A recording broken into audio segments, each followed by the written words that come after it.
श्रावण शिव महापुराण की कथा में गंगा और पार्वती की मूल तत्व जैसे श्रावण का महीना आता है तो गंगा मैया और पार्वती मैया ये दोनों सृष्टि के भार जब भगवान शंकर पर आ जाता है 4 महीने तक, जिसको हमारे यहाँ चतुर्मास कहा, तो ये 4 महीना जब चतुर्मास का आता है तो सृष्टि का संपूर्ण भार मेरे देवादिदेव महादेव पर है।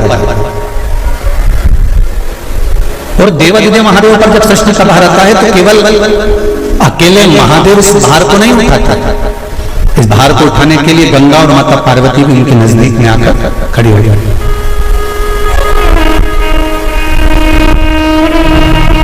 देखिए बड़ा सुंदर संवाद, ध्यान रखिएगा जरा श्रावण शिव महापुराण की कथा को। केवल एक पुरुष का कार्य नहीं है परिवार का भार उठाने का, केवल एक पुरुष का भार कर्तव्य नहीं है, परिवार का भार केवल पुरुष उठाता। शिव महापुराण की कथा कहती है कि धर्म पत्नी जो होती है, जिसको धर्म की ध्वजा कहा जाता है, धर्म पत्नी जो होती है ये पति के साथ मिलकर आधा भार अपने माथे पर लेकर चलती है, इसको धर्म पत्नी कहते हैं, जो भार तत्व को ग्रहण कर चलती है। केवल पति नहीं, केवल पति नहीं, धर्म पत्नी भी भार ग्रहण करती है। शंभु शरणे पड़ी माहो घड़ी दुख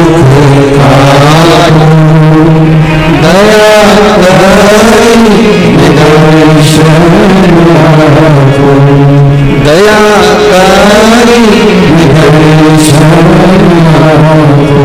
संपूर्ण भार पुरुष अपने ऊपर नहीं लेते, आधा भार धर्मपत्नी भी ग्रहण करते हैं। वो भार कैसे कम होता है जरा ध्यान देना कथा पर।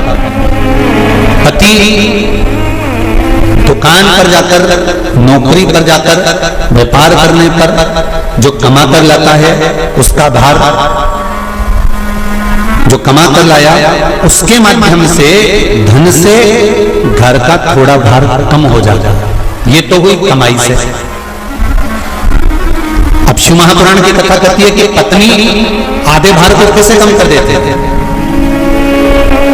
तो कहा धर्म पत्नी आधे भार को ऐसे कम कर देती है कि वो घर में रहकर बच्चों का देख रेख कर कर, आए हुए अतिथिगण का सम्मान कर कर, भजन कर कर, कीर्तन कर कर, पुण्य कर कर, सत्कर्म कर कर, मंत्र जाप कर कर, नाम जाप कर कर, जो भगवत स्मरण में डूब कर जितना पुण्य अर्जित करती है धर्म पत्नी, उस समय से आधे से आधा पुण्य अपने पति के खाते में देती चली जाती है उस भार को उठाने के लिए।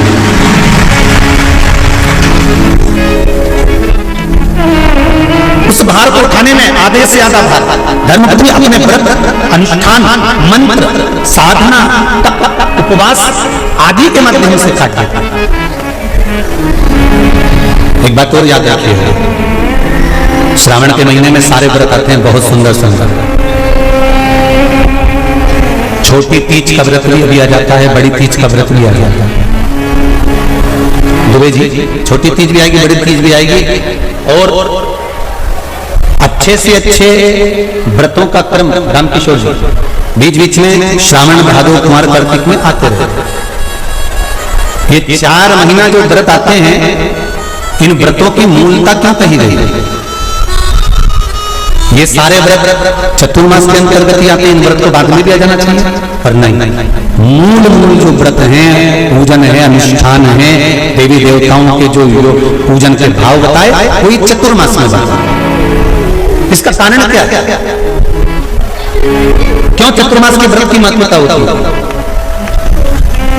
तो कहा इस चातुर्मास के अंतर्गत स्त्री, नारी जो व्रत धारण करती है, हाथों में चूड़ा पहनना, पांव में पायल पहनना, महावुर लगाना, मेहंदी लगाना, ये जितने छोटी तीज, बड़ी तीज और अन्य तीजों आएंगे, त्योहार आएंगे चतुर्मास में, माताएं हरतालिका तीज हुई, छोटी तीज, बड़ी तीज हुई, भादों के कोई व्रत हुए, अनुष्ठान हुए, छठ हुई, पूजन, जो भी माताएं पूजन करेंगी उसके अनुसार वो हाथों में शरीर पर 16 श्रृंगार धारण करती हैं, बहुत सारे श्रृंगार धारण करती हैं। और श्रृंगार धारण करने के साथ साथ माताएं अखंड सौभाग्य की वस्तुएं भी इस त्योहार पर दान करती हैं।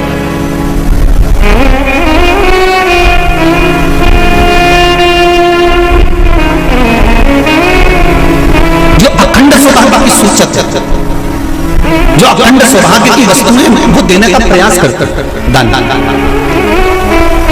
क्यों जीजिए एक बात बताओ, जितने भी माताएं कथा सुन रही हैं और जितने फेसबुक यूट्यूब पर सुन रहे हैं और जितने आस्था चैनल पर सुन रहे हैं, श्रावण के महीने की श्रावण शिव महापुराण की कथा सुन रहे हैं, एक बात दिल से बताना, जितनी सौभाग्यवती माताएं होती हैं ये संक्रांति पर भी 13 चीजें दान करती हैं, 14 चीजें दान करती हैं। बीच में कोई 16 सोमवार का उद्यापन करेंगे तो भी सुहाग की सामग्री देंगे, उद्यापन करेंगे तो भी सुहाग की सामग्री देंगे, कोई कार्य करेंगे तो भी सौभाग्य की सामग्री देंगे। सौभाग्य की सामग्री का दान क्यों किया जाता है? सौभाग्य सूचक वस्तुओं का दान क्यों किया जाता है? सौभाग्य की वस्तुएं क्यों प्रदान करी जाती है, क्यों दी जाती है? उसका कारण क्या है?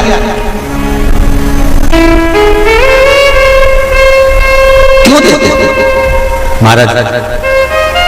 भारत की भूमि की भाग्यवती माताओं का एक मन की अभिलाषा रहती है, भारत की भूमि की माताओं की एक अभिलाषा रहती है कि जब उसके प्राण छूटे तो अखंड सौभाग्य धारण करके पति के कंधे पर, पुत्र के कंधे पर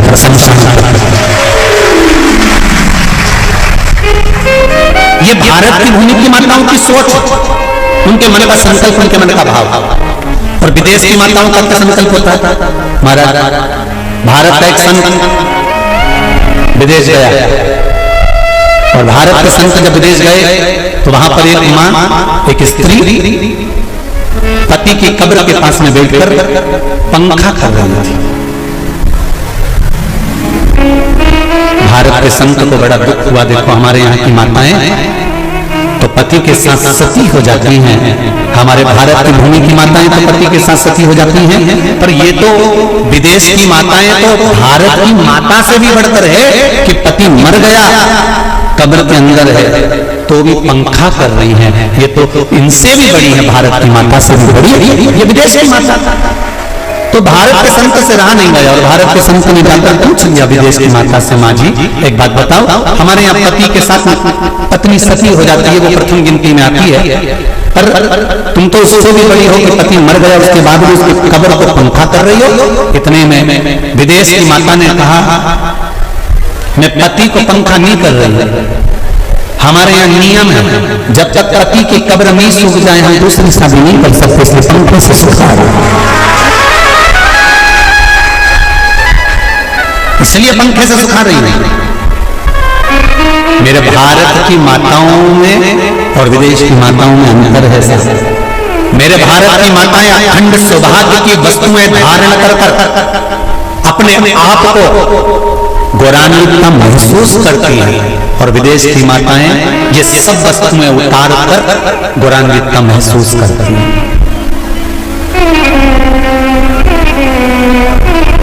क्यों देते हैं चूड़ी का दान, क्यों देते हैं बिंदी का दान, क्यों देते हैं अखंड सौभाग्य का दान? किस महाराज? मेरे हाथों में भर भर के चूड़ी रहे, मेरे हाथों में भर भर के चूड़ी, और मैया कोई कामना मेरे मस्तक पे चमकती चूनर रहे, मेरे मस्तक पे चमकती चूनर रहे, और मैया कोई कामना मेरी मांगों में भर भर के सिंदूर रहे, मेरी मांगों में भर भर के सिंदूर रहे, और मैया कोई कामना मेरे पाँव में बिछुड़ी का जोड़ा एक बिछुड़ी नहीं, कितनी?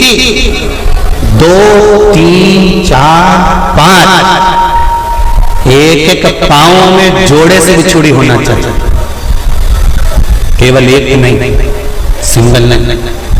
तो आजकल का फैशन हो गया महाराज, जो केवल एक बिछुड़ी धारण कर लो उसी में फैशन दिखे। श्रावण की महापुराण की कथा कहती है, जब बेटी को विदा करा जाता है और पहली बार बेटी के पांव में जब बिछुड़ी डाली जाती है तो वो बिछुड़ी भी अलग अलग नहीं होती, उस बिछुड़ी के जोड़ को चेन से एक दूसरे से बंधा हुआ होता। बोला सही है कि गलत? जितने आस्था चैनल पर कथा सुन रहे हैं, जितने फेसबुक पर सुन रहे हैं, यूट्यूब पर सुन रहे हैं, सुन लेना कि मेरे भारत की माताओं का जब पाणी ग्रहण संस्कार किसी व्यक्ति का होता है, उसके पांव में जब पहली बार बिछुड़ा पिनाया जाता है, बिछुड़ी पिनाई जाती है, तो वो बिछुड़ी भी एक दूसरे से बंधी हुई होती है, चेन से बंधी हुई होती है। उसको अलग अलग वाली बिछुड़ी शादी के मंडप में नहीं पिनाई जाती। क्यों? जैसे ये बिछुड़ी एक दूसरे से पांव में बंधी हुई है, तुम्हारी जिंदगी अंतिम श्वास तक ऐसे ही बंधेगी, यही बढ़िया। तो अब माताओं ने थोड़ा सा फैशन चेंज कर दिया, अब पांव में ज्यादा बिछुड़ी निकलती, गड़ती है, चुभती है, एक बिछुड़ी धारण है। महाराज नहीं, बिछुड़ी भी 2 जोड़े से। हमारी माताएं, भारत की भूमि की जो माताएं हैं, ये चूड़ी भी हाथ में पहनती है तो जोड़े से पहनती है। बोलो जैसा सही है कि गलत है? एक अकेली चूड़ी माताएं हाथ में धारण नहीं करती हैं।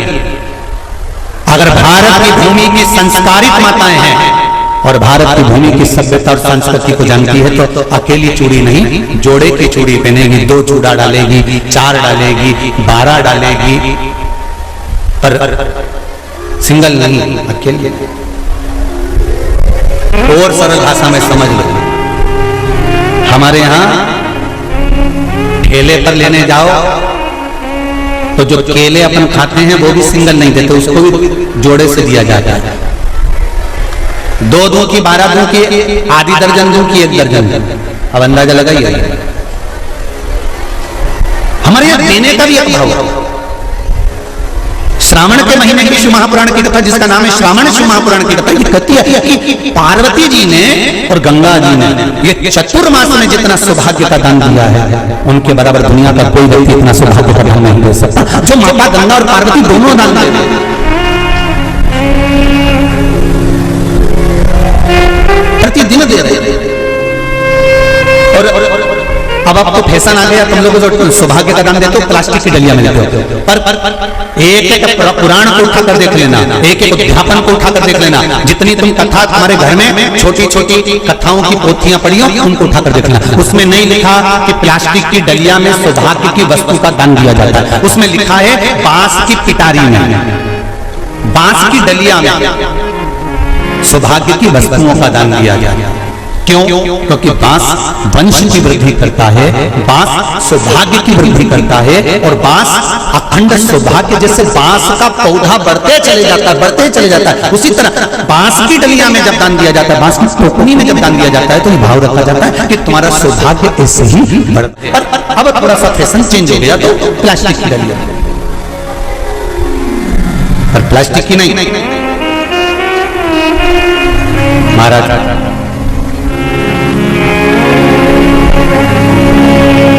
शिव तत्व की ओर चलते, शंभु शरणे पड़ी मांगू घड़ी रे घड़ी, दुख काटो दया करी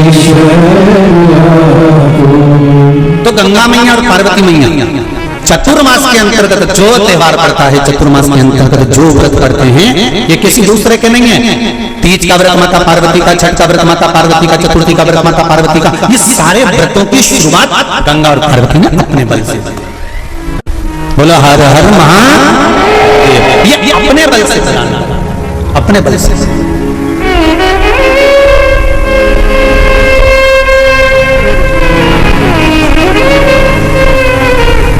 एक बार बाबा देवादिदेव महादेव भगवान शंकर भोलेनाथ नंदी को लेकर निकले।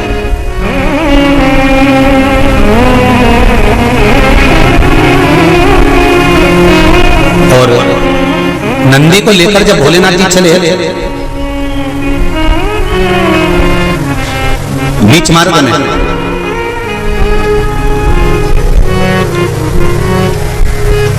जिस चंचुला देवी का पति बिंदु के प्राण छूटे थे, और जो चंचुला देवी माता पार्वती की सेवा में लगी हुई थी, वो चंचुला देवी का दर्शन भगवान शंकर को और शंकर भगवान का दर्शन चंचुला देवी को। अब देखिएगा जरा कथा पर विशेष ध्यान रखना। श्रावण महीने की शिव महापुराण की कथा कह रही है कि नारी का अखंड सौभाग्य कैसे रह सकता है।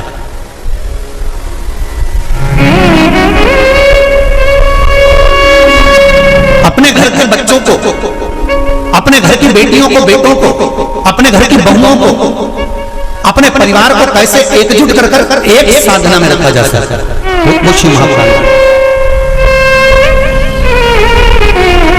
महाराज। बीच में चंचुला देवी दिखी, नंदी पर बैठे बाबा भोलेनाथ चल चल और आराम से देवादिदेव महादेव जा रहे थे। नंदी अलमस्त होकर चल रहे थे, हाथ में बाबा के त्रिशूल त्रिपुंड, मस्तक पर भस्म जमाए हुए, जटाजूट बांधे हुए, मस्तक पर सुंदर चंद्रमा है, और गंगा की धार बहते बहते देवादिदेव महादेव चंचुला के सामने आ गए। चंचुला वो जिसका पति बिंदु प्रेत योनि में पड़ा हुआ था, और बेदब्य था उस चंचुला ने धारण कर रखी थी, उसका पति जीवित नहीं था।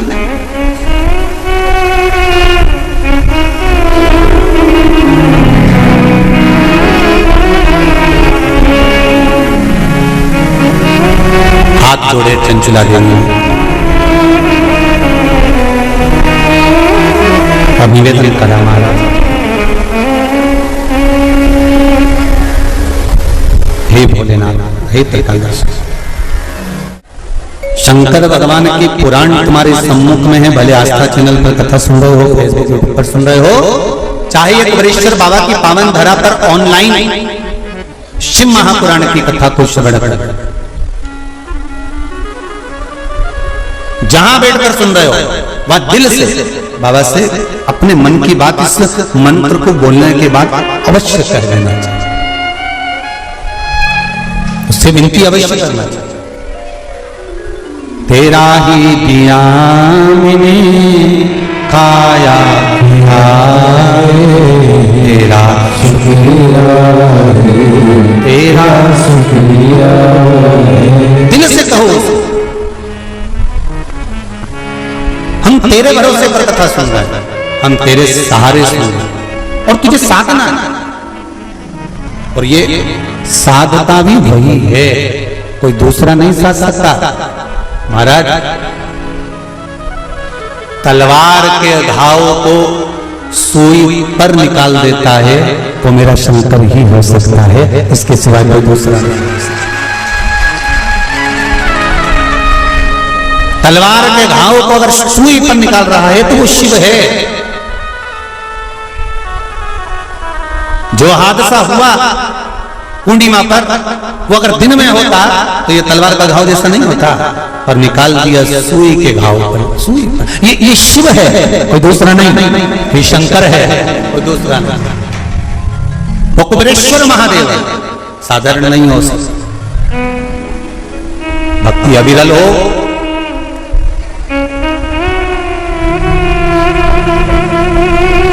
चारों तरफ लोगों ने कह दिया, कोई कहे 50 चले गए, कोई के 20 चले गए, कोई के 40 चले गए, कोई के ऐसा हो गया, कोई कहे वैसा हो गया। पर प्रकृति के आगे कुछ नहीं। कब कोरोना महामारी आकर चली जाती है, कब हवा तूफान आकर चले जाता है, किसी को नहीं। ये तो शिव है जो साधा चंचुला। आपने मेरा मार्ग क्यों रोक दिया? भगवान देवादिदेव महादेव ने पूछा।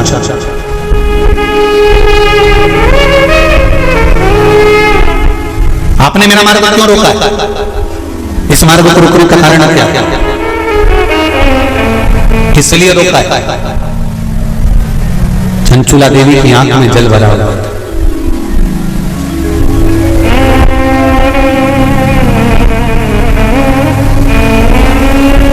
मैं बेधव्य हो गई।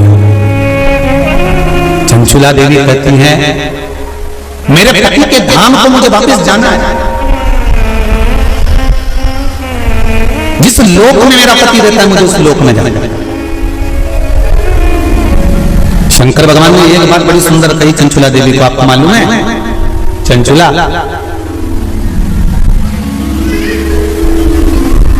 देवता भी वैकुंठ में बैठकर सुखी नहीं है।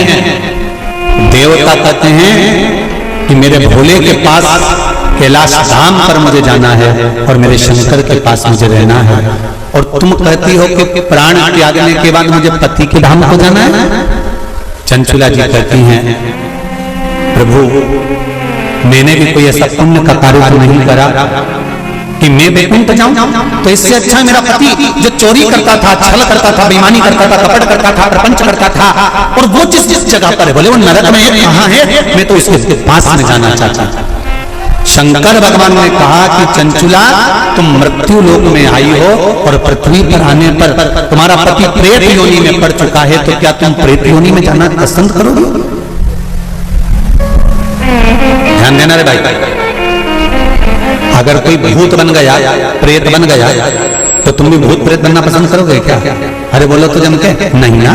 तुम क्या करना पसंद करोगे कि अगर कोई भूल से भी भूत बन गया है, प्रेत बन गया है, शिव महापुराण की कथा कहती है अगर बिंदु का प्रेत योनि में चला गया है तो तुम्हारा फर्ज है, अगर परिवार का कोई सदस्य अगर प्रेत योनि में पड़ा हुआ है तो उस प्रेत योनि से मुक्त कराकर परमात्मा के चरणों में जाकर रख देना, ये परिवार के सदस्य का कर्तव्य बनता है। इसलिए चंचुला देवी तुम्हारा पति प्रेत योनि में है, तुम प्रेत योनि में जाने का विचार मत करो। चंचुला देवी तुम तो एक काम करो कि वो पति प्रेत योनि से छूट जाए, उसके लिए क्या करा जाए वो विचार करा जाए। जैसे श्रीमद् भागवत कथा में आता है, आत्मदेव नाम का ब्राह्मण जिसके घर में संतान नहीं, पुत्र हुआ, धुंधकारी नाम रखा सखी के घर से लेकर। धुंधकारी के प्राण छूटे, प्रेत योनि में चले गया। गौकर्ण को मालूम पड़ा कि मेरा भाई प्रेत योनि में पहुंच गया है, तो गौकर्ण ने तर्पण आदि क्रिया करना प्रारंभ करी, भजन करना प्रारंभ करा, कीर्तन करना प्रारंभ करा, स्मरण करना प्रारंभ करा, मंत्र जाप करना प्रारंभ करा। और गौकर्ण ने उस मंत्र जाप के बल पर, उस भागवत कथा के बल पर, भगवान के बल पर, भगवत भजन के बल पर अपने भाई को प्रेत योनि से मुक्त करा दिया। एक बात आपको पहले भी कथा में कही है, आज फिर कर रहा है। शिव महापुराण की कथा सुनकर जो जहां से निकल कर जाता है उस जगह पर जितनी जीवात्माएं कहीं एक्सीडेंट में, कहीं गर्भ में, कहीं कैसे ना कैसे शांत हो जाती हैं, वो जीवात्माओं पर हमारे शरीर की तरंग जब लगती है, जो कथा सुनकर जाता है उसके शरीर की मात्र जो हवा लगती है, छूकर जाने वाली हवा, उसके द्वारा भी कोई प्रेत योनि में पड़ा हुआ होता है तो उसको मुक्ति हो जाती है। ऐसी शिव महापुराण उसका भी मोक्ष हो जाता है। इसलिए नीलमुक्तेश्वर महादेव मंदिर उज्जैनी में लिखा हुआ है कि शिव महापुराण एक पीढ़ी को या 7 पीढ़ी को नहीं तारती, शिव महापुराण की कथा 71 पीढ़ी को तार देती है। ये साधन नहीं, शिव महापुराण की कथा सुनकर जाते जाते जाते जाते जिस मार्ग में जितने जीव हैं उनका कल्याण।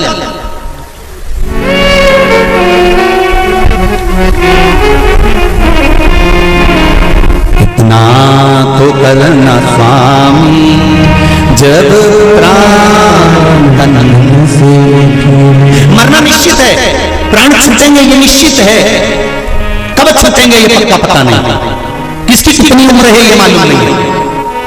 तो एक काम तो कर सकते हैं, भगवान से प्रार्थना तो कर सकते हैं कि बाबा ऐसी कृपा करना, ऐसी दया करना, मेरी ऐसी बुद्धि करना कि तेरा भजन करते हुए, तेरा दर्शन करते हुए, तेरा कीर्तन करते हुए, तेरा मंत्र जाप करते हुए मेरे प्राण छूट जाए। इतना तो करना स्वामी जब गोविंद नाम जब भगवान से इतनी प्रार्थना जरूर करना कि तेरे भजन करते करते, तेरा स्मरण करते करते, तेरा मंत्र जाप करते करते, तेरा कीर्तन करते करते, तेरी कथा श्रवण करते करते, दान पुण्य सत्कर्म करते करते, तीर्थ आदि करते करते, गंगा का स्नान, यमुना का स्नान, सरयू का स्नान करते करते, सारी पुरियों का स्नान करते, पूजन करते करते मेरे प्राण के लिए समा जाए। इससे बढ़कर कोई सुख जीवन का नहीं हो सकता, इससे बढ़कर कोई आनंद नहीं हो सकता। कलंक मत पटक देना भोलेनाथ, कोई शरीर में ऐसा रोग मत दे देना कि बार बार बार बार बार बार शरीर को फाड़ा जा रहा है, काटा जा रहा है, बार बार। ये निकालो जांच के लिए मुंबई पहुंचाओ, ये निकालो जांच के लिए दिल्ली पहुंचाओ, ये निकालो जांच के लिए पुणे पहुंचाओ, जांच के लिए चेन्नई पहुंचाओ। ऐसा शरीर मत कर देना कि शरीर को काट काट काट काट और पलंग पर पड़ा हुआ है, सड़ रहा है और जा नहीं रहा। बाबा इतनी कृपा कर देना, पलंग पर मत पटकना, चलते फिरते तेरा भजन करते करते तेरे धाम को चले जाओ, इससे बढ़कर कुछ सुख नहीं होगा। तेरे धाम को चले जाओ, इससे बड़ा जाना निश्चित, पर तेरे भजन के बल पर।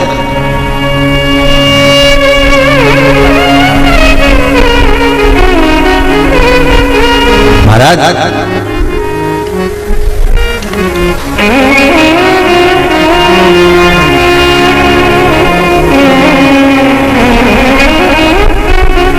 चंचुला देवी से भगवान शंकर कह रहे हैं कि तुम कहती हो कि मेरे प्राण छूटकर मैं पति लोक में जाऊं, जहां पर मेरा पति रह रहा है।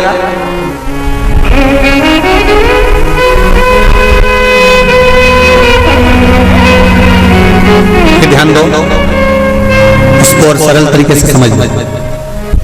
पति मदिरा की दुकान पर बैठ रहा है और पत्नी अपनी सास से कह दे मैं तो वही रहूंगी जहां मेरा पति रह गया है। जम के तो बोले थे जहां मेरा पति दे रहा मैं तुम्हारा मारूंगा। पति मदिरा की दुकान पर बैठा है, मदिरा का नशा कर रहा है, तो क्या पत्नी माजा का नशा करेगी? अरे बोलो जम के नहीं। शिव महापुराण का यह संवाद याद रखना, शंकर भगवान चंचुला देवी से कह रहे हैं पति के लोक नहीं, पति अगर प्रेत योनि में पड़ा है तो उस योनि से छुड़ाकर शिव लोक में पति को लेकर आ और खुद भी शंकर की शरणागति ग्रहण कर ले। पत्नी धर्म पत्नी वो होती, धर्म पत्नी वो होती।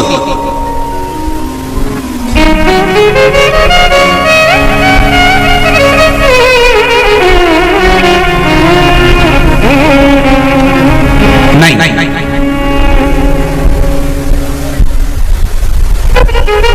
तुम अगर मदिरा की दुकान पर बैठोगे तो मैं भी बैठूंगा, तुम जुआ खेलोगे तो मैं भी खेलूंगी, तुम वेश्यावृत्ति करोगे तो मैं भी करूंगा। ये धर्म पत्नी का तरीका नहीं है। धर्म पत्नी का तरीका है कि पति अगर मदिरा की दुकान पर बैठा है तो तू कुछ ऐसा कर्म कर जिसके बल पर तेरा पति मदिरा की दुकान छोड़ दे, वो अलग मदिरा पीना ही छोड़ दे, वहां से छुड़ाकर अच्छे कर्म की ओर।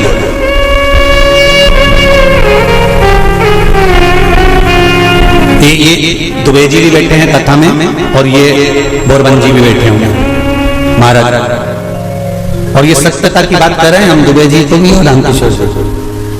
तुमसे ज्यादा कथा करवाने का भाव तुम्हारी धर्म पत्नी नहीं प्रेरित करा होगा, ये निश्चित है। हम भाव से, क्योंकि पति को सतमार्ग तक लेकर जाना, पति को सतमार्ग की ओर प्रेरित करना।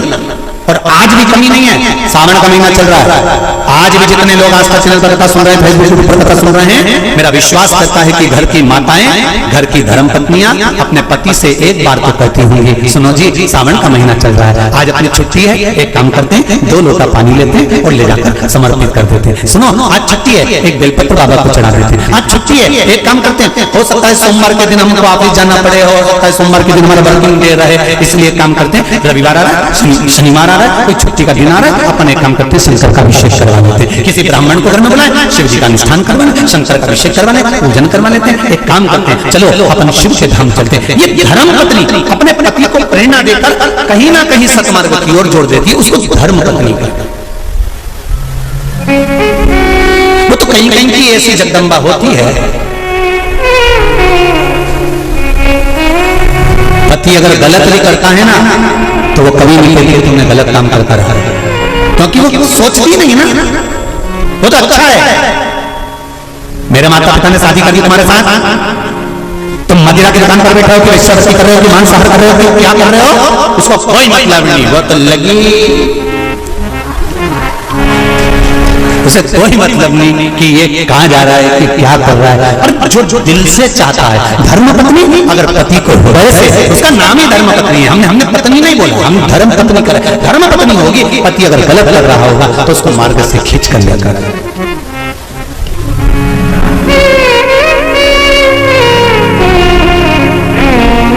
अब देखिए कितना सुंदर संवाद। चौसर खेल रहे थे पांडव चौसर खेल रहे थे। द्रौपदी से पूछा गया, क्यों द्रौपदी, तुम्हारे पति जुआ खेल रहे थे और तुमने उसको मार्ग नहीं दिखाया, सतमार्ग नहीं बताया, तुम धर्म पत्नी हो द्रौपदी, सतियों की गिनती में आता है तुम्हारा नाम, और तुम तुम्हारे पतियों को गलत मार्ग से निकाल कर नहीं लाई। द्रौपदी कहने लगी, मुझे तो मालूम ही नहीं था। पहली बात तो ये कि मैं अंदर केश सुलझा रही थी, जब मेरे केश पकड़कर खींच कर लाया गया और भरी सभा में लाकर खड़ा करा गया, तब मुझे मालूम पड़ा कि मेरे पति चौसर खेल रहे हैं, जुआ खेल रहे हैं। और मैंने हाथ जोड़कर निवेदन करा कि ये क्या कर रहे हो, तुम ये क्या कर रहे हो। आज भी नियम है हमारा, कोई मदिरापान में डूबा है, कोई वेश्यावृत्ति में डूबा है, कोई मांसाहार में डूबा है, कोई गलत काम में जुए आदि में डूबा हुआ है। तुम छुड़ा कर रह गए कि मत जा, मत कर, तुम छुड़ा कर रह गए। तो शिव महापुराण का एक बड़ा सुंदर भाव वर्णन करा गया हमारा, बड़ा सुंदर भाव। महाराज शमी के 5 पत्ते, बेलपत्री के 5 पत्ते, बेर के 5 पत्ते, क्या क्या चीज है जरा जम के बोलो। शमी के 5 पत्ते, बेर के 5 पत्ते और बेलपत्री के 5 पत्ते। महाराज श्रावण महीने की दोनों अष्टमियों में से कोई भी अष्टमी, ये भी जरूरी नहीं है कि सोमवार की ही अष्टमी थी, श्रावण महीने की दोनों अष्टमियों में से कोई भी अष्टमी को बेर के पत्ते पर लाल चंदन, बेलपत्री के पत्ते पर पीला चंदन, शमी के पत्ते पर केवल कोई चंदन लगाने की जरूरत नहीं, सादा केवल एकदम कुछ भी उसमें लगाकर नहीं, सिंपल। पहले लाल चंदन वाले पत्ते, फिर बेलपत्री के पत्ते, फिर शमी के पत्ते शिवलिंग के ऊपर समर्पित कर उसको उठाकर वापस लाकर बेलपत्री के पेड़ के नीचे ही 1 लोटा जल समर्पित कर पहले पत्ते चढ़ा देंगे, फिर लोटा भर जल समर्पित कर देंगे। उसी चढ़े हुए पत्तों में से 5 बेलपत्र को लेकर अपने घर जा रहे और अवधूतेश्वर महादेव, कौन से महादेव, अवधूतेश्वर महादेव। ये अवधूतेश्वर महादेव कौन से हैं? आपको कथा में कई बार वर्णन करा गया है। शंकर भगवान को क्रोध आया, ब्रह्मा जी ने क्रोध को लिया, समुद्र में डाला।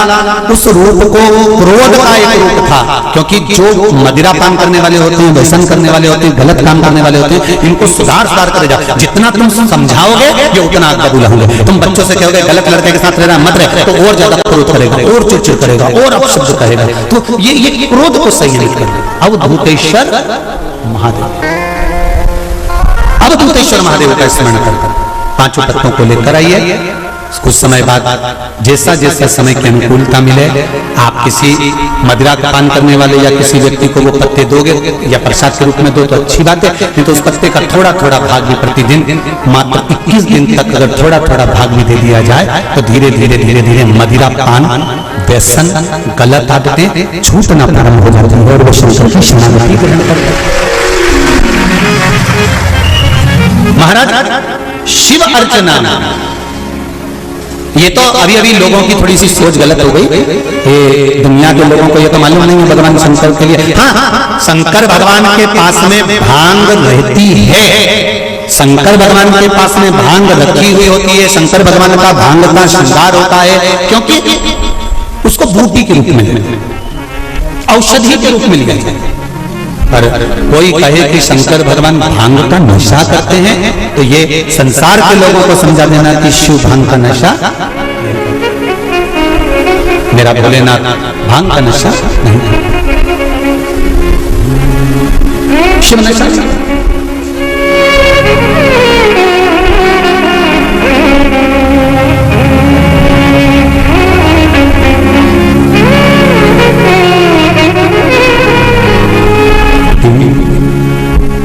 महाराज शिव भांग का नशा, शंकर औघड़ी,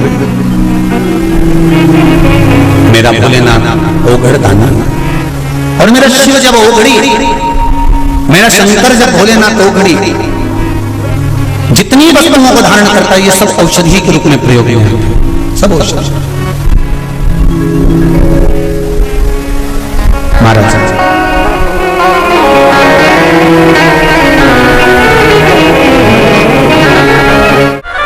यदि गलत मार्ग पर पति गया है तो उसको सत्य मार्ग पर लेकर आए,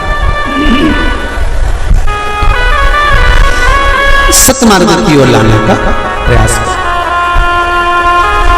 चंचुला देवी, आपका पति प्रेत योनि में पड़ा हुआ है और आप कहती हो कि प्रेत योनि में मुझे जाना है, पति के लोक में मुझे जाना है, ये श्रेष्ठ नहीं।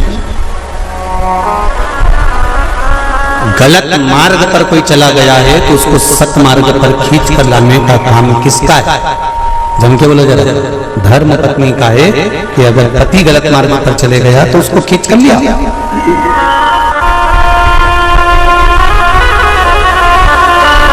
यदि पति गलत काम कर रहा है और पत्नी सोचे कि अब तो मैं भी गलत काम करूंगी तो इसमें श्रेष्ठता नहीं, उसमें श्रेष्ठता नहीं होना चाहिए।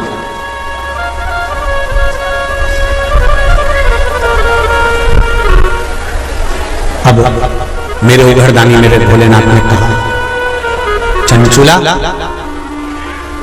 तुम्हारा पति प्रेत योनि में पड़ा हुआ है, केवल एक धर्म पत्नी ऐसी होती है जो पति को प्रेत योनि से भी छुड़वा सकती है। श्रावण शिव महापुराण की कथा बड़े ध्यान से सुनना मेरी जीजियों, स्मरण करिएगा जरा कि धर्म पत्नी में वो बल होता है कि पति को प्रेत योनि से भी छुड़ाकर बाहर कर सकती है। धर्म पत्नी धर्म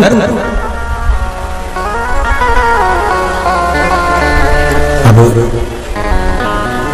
चंचुला देवी ने पूछा, मैं क्या करूं?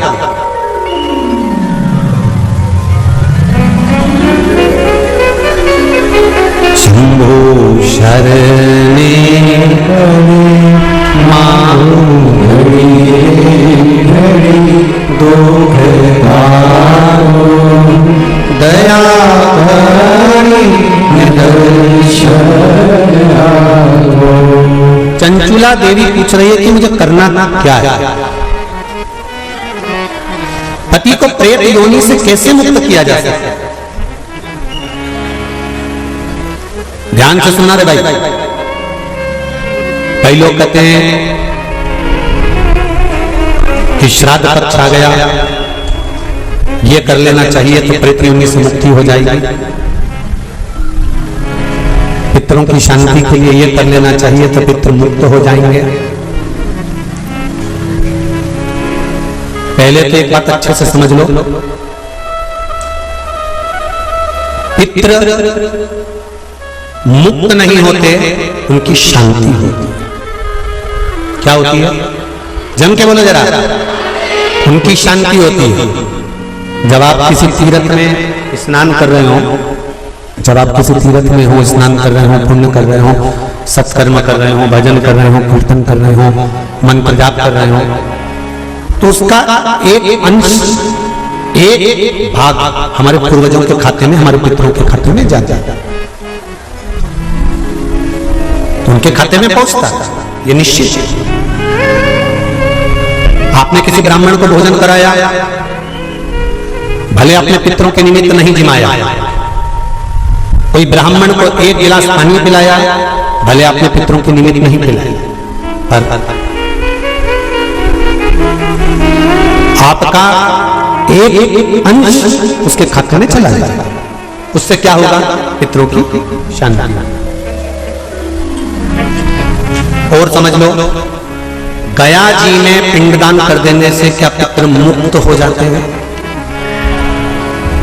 बद्रीनाथ जाकर कपाल क्रिया करने से क्या पितृ मुक्त हो जाते हैं? भाई, गया जी जाना तो वहां के पंडा जी से पूछना, हम यहां पिंडदान कर देंगे तो क्या वो मुक्त हो गए? पंडा जी कहेंगे, आप अपने पूर्वजों को गया का पिंड देकर उनका पिंडदान कर कर आप उनको भगवान विष्णु के चरणारविंद में छोड़ गए, पर आप घर जाना तो घर पर जब जब श्राद्ध पक्ष आए तब ब्राह्मण को भोजन जरूर करो। भले तुम भूख मत देना, कौए का मत निकालना, पर एक काम जरूर करना कि ब्राह्मण भोज कराना। उससे क्या होगा? 16 श्राद्ध में जब हमारे पितरों को, हमारे पूर्वजों को पितृलोक से छोड़ा जाता है तो वो सबसे पहले जिस घर में रहे होते हैं, जहां उनका पिंड घर में दिया होता है, जहां रहे होते हैं, सबसे पहले वो वहां होते हैं, सबसे पहले वहां आएंगे। और अगर तुमने उनकी तिथि पर, उनके वार पर अगर आपने भोजन करा दिया तो उनकी मुक्तता नहीं, उनकी शांति हो जाती है।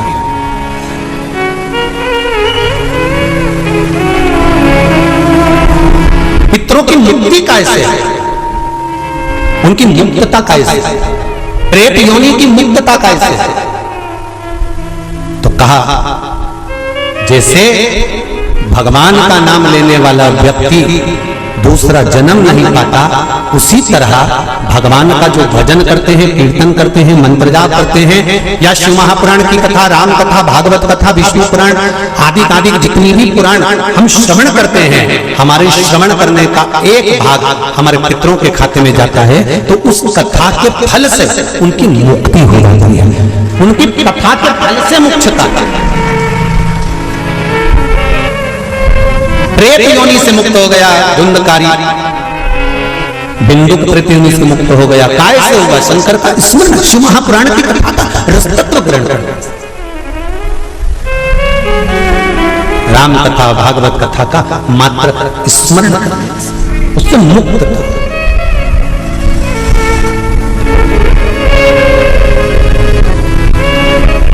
श्राद्ध पक्ष में, चाहे चतुर्मास के अंतर्गत श्रावण का जो महीना चल रहा है, इस महीने में आप जो भगवान शंकर को 2 लोटे से जल चढ़ा रहे हो, 2 लोटे नहीं हो, घर में 2 कलश नहीं हो, तो कलश के ऊपर कटोरी भी रख लेकर 2 कटोरी से आपने अगर जल समर्पित करा है, इसका एक अंश हम पहले भी कथा में कहकर आए हैं कि आप शंकर भगवान को जब जल चढ़ाते हो, शंकर भगवान को जब जल समर्पित करते हो, उसका एक अंश घर में रहने वाले प्रत्येक मनुष्य के, प्रत्येक जीव के खाते में चला जाता है।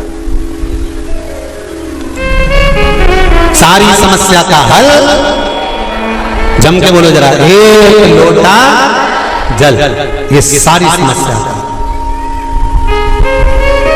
भगवान शिव कह रहे हैं, चंचला तुम प्रेत योनि में मत जाओ, अपने पति को प्रेत योनि से खींचकर कैलाश धाम लेकर आ जाओ। इसको धर्म पत्नी कहते हैं, जो पति से कह दे कि तुम गलत काम कर रहे हो, ठीक है वो अपनी जगह पर धर्म पत्नी का फर्ज है कि वो गलत काम करने वाले पति को भी धर्म का पथ निश्चित करे, धर्म का पथ। तेरा ही ज्ञान ने खाया पिया, तेरा शुक्रिया, तेरा शुक्रिया। चंचला देवी ने पूछा कि मेरे पति को प्रेत योनि से छुड़ाकर आपके चरणों में लाने का तरीका क्या है? उसका तरीका है क्या? तो कहा उसका केवल एक तरीका है। भगवान शंकर कहते हैं, एकाग्र चित्त होकर कोई अगर मेरा गुणगान करे,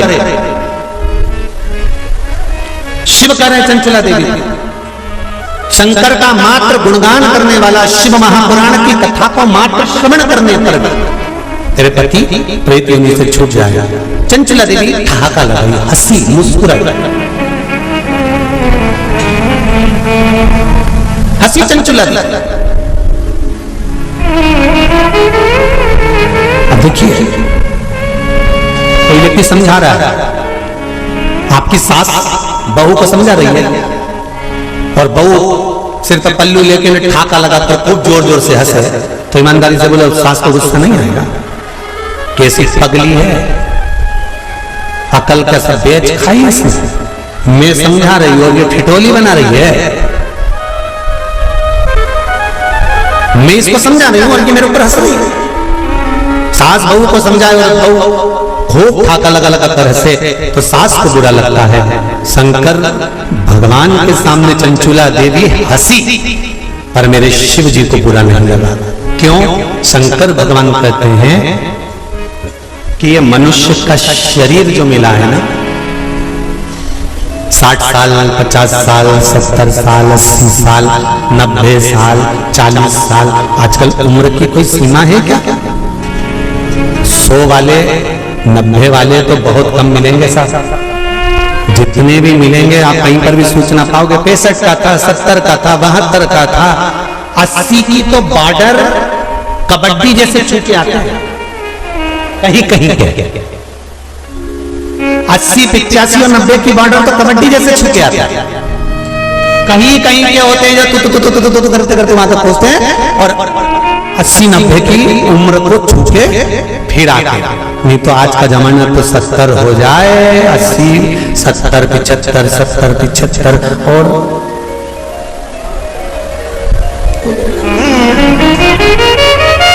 और बीच में कोरोना जैसा आ गया तो फिर तो 75 भी जाने दे। 35, 40, 42, 45 और अभी भी देखो, आप देखिएगा जो कोरोना महामारी में जो बुढ़े बुढ़े लोग हैं ना, कई बुजुर्ग लोग आज भी सेफ हैं और उन्हीं के पड़ोस में रहने वाला कोई 33 साल का, कोई 40 साल का, कोई 45 साल का, कोई 50 साल का, उन्हीं के पड़ोस में रहने वाला। और कई कई बूढ़ी बूढ़ी माताएं तो आज भी कह देती हैं भगवान हमको उठा देता, इनको बेचारे को बचा देता। भगवान भी मन में सोच रहे डोकरी को कौन ले जाए। अरे भाई हंसते हंसते मृत्यु भी उसकी आती है जो शंकर का उपासक होता है, भगवान का भजन करने वाला। हंसते हंसते मृत्यु भी उसी की आती है जो शिव का उपासक है। नहीं तो इंजेक्शन बॉटल और शरीर सड़ रहा है, पड़ा है। बउओं ने 4 बार गोबर लीप के गीता जी सुना के नीचे सुला दिया, 3 बार गंगा जल भी पिला दिया, पर डोकरी फिर बोली चाय दिया उसका फिर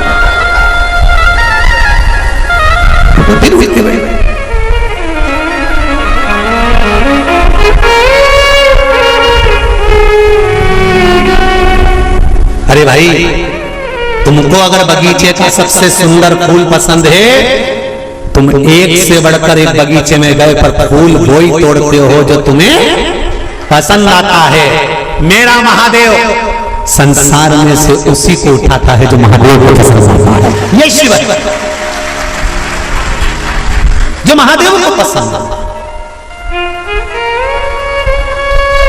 नहीं उठाएगा जब तक तुम चाहे गीता जी सुना दो, चाहे गंगा जल पिला दो, चाहे किसी महाराज से पूछ कर कितना भी दान करा दो। हमने गाय दान कर दी, पंडित जी को बुला के गाय भी दिलवा दी, एकादशी भी छोड़ दी, पर ये नहीं छूटी।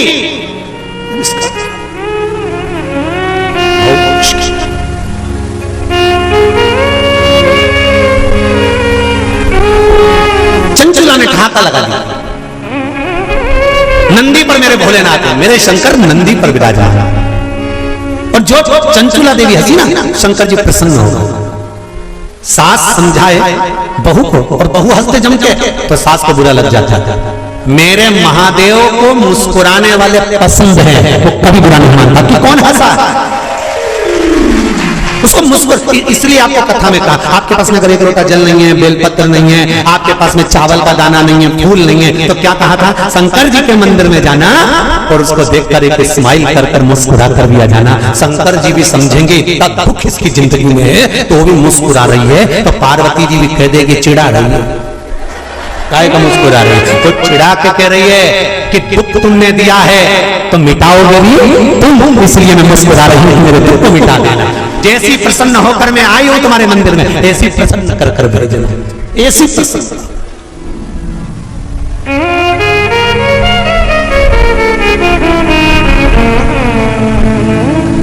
हो लिखन वाले तू हो के दयाल लिखना, मेरे हृदय अंदर सतगुरु का प्यार, हाथों पे लिखना सेवा गुरु की, पांवों पे गुरु जी का द्वार लिखना, मेरे हृदय अंदर सतगुरु का प्यार लिखना, नैनों में लिखना दर्शन गुरु के, शिव रूपी गुरु मिल जाए तो दर्शन, होठों पे शिव जी का नाम लिखना, मेरे हृदय अंदर सतगुरु का प्यार लिखना, इन शब्दों में मेरे गुरु शिव रूपी गुरु का नाम, शंकर का नाम, इससे ज्यादा मुझे कुछ नहीं चाहिए, इससे ज्यादा मुझे कुछ नहीं। चंचुला देवी हंस ली, मुस्कुराई, ठाका लगाया, शंकर जी को पसंद आया। अब और अच्छी बात सुन लो, बहुत अच्छी बात है, श्रावण शिव महापुराण में मिली है। वो तो ये दोनों जजमान थोड़े दमदार अच्छे मिले हैं ना, तो कथा का भी एक आनंद श्रावण के महीने में मिल रहा है। जरा देखिए, जरा सुनिएगा।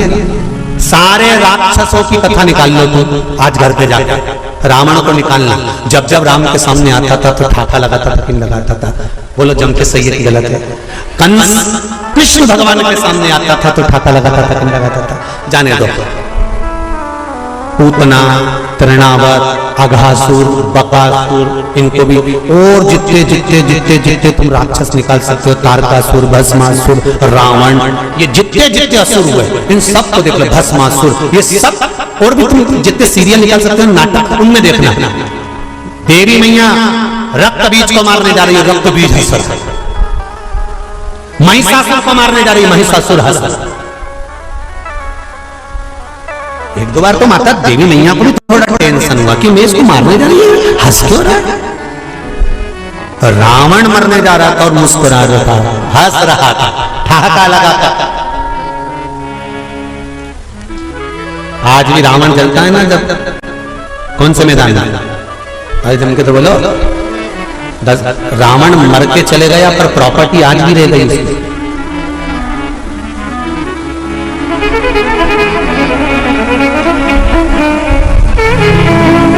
रावण चला गया था पर पूरे भारत में प्रॉपर्टी आज भी रावण के नाम से है। तुम्हारे जिस नगर से तुम आए हो वहां पे आज भी मैदान का नाम, जरा जम के बोलो, दशहरा मैदान। तुम्हारे यहाँ राम जी की प्रॉपर्टी, राम जी को सिद्ध करने में सालों लग गए थे, अयोध्या मेरी है। और रावण लंका में रहने के बाद भी भारत में कह चले गए दशहरा मैदान मेरा है। तुम्हारे नगर में कोई राम मैदान है? अरे बोलो तो, कृष्ण मैदान है? नहीं, पर पूरे भारत की भूमि पर हर गांव नगर शहर में एक मैदान जरूर मिले, दशहरा मैदान। इसलिए तो रावण हंसता था, मुस्कुरा, प्रसन्न होता, आनंदित होता। तो किसी ने रावण से पूछा, क्यों रे तू तो निपट गया, फिर प्रॉपर्टी भारत में क्या कर रही थी? रावण जहां जले उसका नाम दशहरा मैदान। राम जी का आज तक कोई मैदान नहीं कि राम मैदान, दशहरा। रावण से पूछा गया कि ये तेरा मैदान आज तक क्यों है? रावण बोला, ये मेरे मुस्कुराने का कमाल है।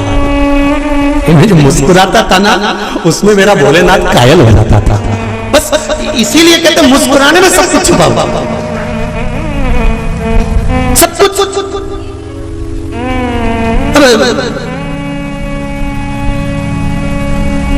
पहले हमारी आदत थी, हम सीहोर में अगर कोई शांत भी हो जाता था तो उनके यहाँ जाते थे, तो उनकी बहुएं रोती थी ना, तो वो हमको देख के चुप हो जाती थी। उनको मालूम है अगली कथा में बोल देगा, तो बहुएं चुप हो जाती थी हमको देख के। उनकी डिजाइन ये तो कई बहुएं ऐसी अल्लाह अल्लाह के रोती थी, सांस मर जाए तो खूब अल्लाह अल्लाह के रोए, ऐसी रोए ऐसी रोए। तो मन में बाद में तो आता ही था कि बताओ हमको काकी मिली थी और पहले कह रही थी कि मैंने 3 दिन से इनसे कह रही कि मेरे को दे दिया करो, जब बेटों की चाय बनती है तब मुझे चाय देने आती है, तब तक चाय भी नहीं देती, और आज अल्लाह अल्लाह के रो रही है। तो बोलो याद आएगी कि नहीं आएगी? तो अब रोने से कौन सा फायदा है?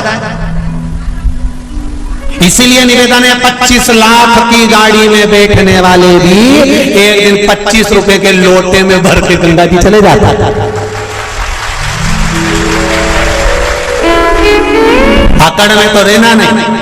25 लाख की गाड़ी में बैठकर घूमने वाले भी 25 रुपए के लोटे में भरा जाएंगे, इसकी कोई गारंटी नहीं है जीवन की। इसलिए चंचुला देवी ठहाका लगाकर हंसी, शंकर को पसंद आया, मेरे भोलेनाथ को प्रसन्नता।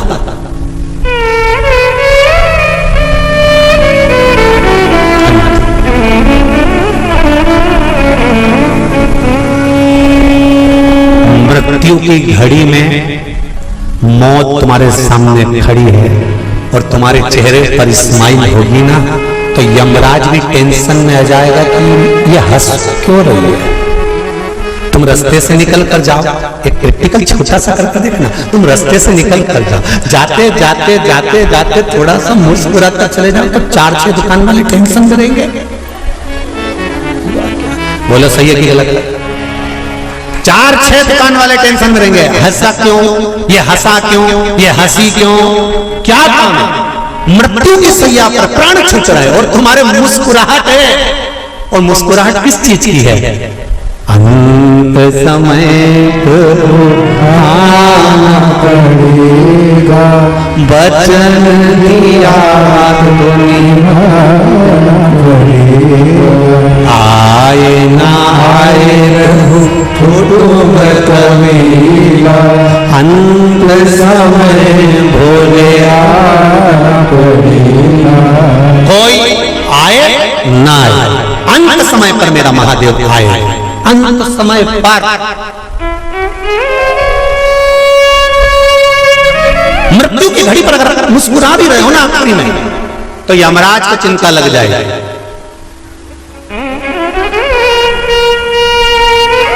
और सरल समझ लो, लिफाफा देने स्टेज पे चढ़े दूल्हा दुल्हन को, और उन दोनों को देख के एकदम चमके, दोनों टेंशन में जाए। दो पत्नी पति से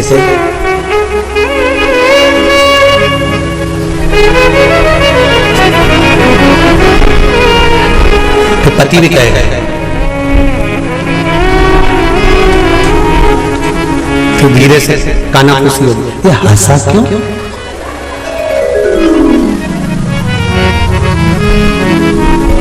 और फिर वो दूसरी बार आए, फिर क्या?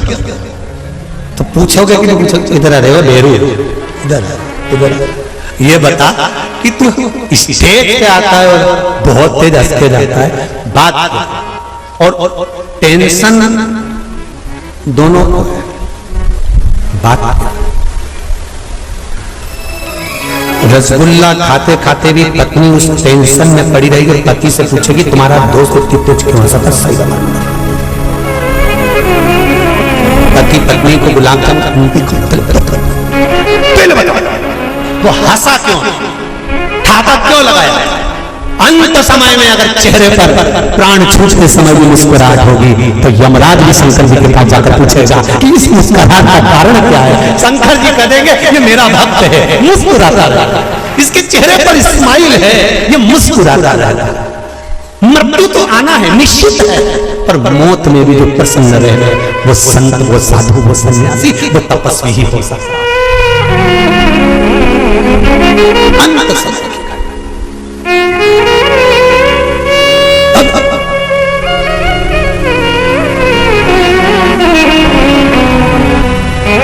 शिव जी को टेंशन नहीं हुआ, शंकर भगवान को बड़े प्रसन्न हुए। शिव जी ने सोचा मन में इतना अच्छी बात है, आज चंचुला मुस्कुराई है, ठाका लगाकर हंसी है। चंचुला से पूछा तो क्यों हंसी है, तेरे हंसने का कारण क्या है, मुस्कुराने का कारण क्या है? चंचुला देवी कहती है मेरे मुस्कुराने का एक कारण है, आप अगर मुझे मार्ग बताते हैं कि पति के लोक नहीं जाना है तो मैं पति के लोक नहीं जाना चाहती, ये बताओ कि मेरे पति को इस कैलाश पर आपके चरणों में कैसे लाया जा सकता है। शंकर भगवान ने कहा मेरे पास लाने का सबसे सुंदर तरीका है भगवान की भक्ति में डूब जा।